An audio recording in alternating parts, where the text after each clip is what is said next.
هالخوف، وعلى قاعد تدوس وانا ترسى حنية. انا من اشوف الحزن كاتلها اذكر من ونين عيونها، من يجيها بليل وتفرك وتون وعل تهز الراس وتقول لك دل اللول يا ابن دل اللول، وعليه هذا اليوم تانيها. وش اقول للبشر من امه تهز وتتعب وكل شي بيت، يعني كل شي واقول تتعب عليك، وتعلى من كبرك من كيلو، من اقل ربع كيلو، من نص كيلو لحد لما تصير 32 كيلو و200 كيلو، على مود شخص، على مود شخص تترك امك.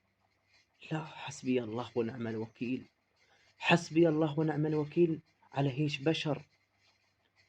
من على مود شخص يترك امه، الحزنة وياه، الشافة هموم، الهزت الونت القللت.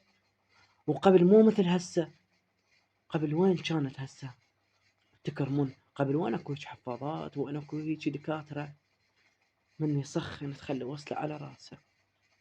يا وليدي يسخون بي ولا بيك، هاي الحنية مالهم.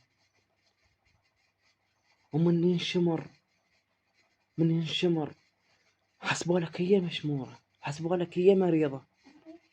هاي امهات العراق، امهات العراق، امهات الطيبة، وهيج خير شي هيج تجازون بيها. ولك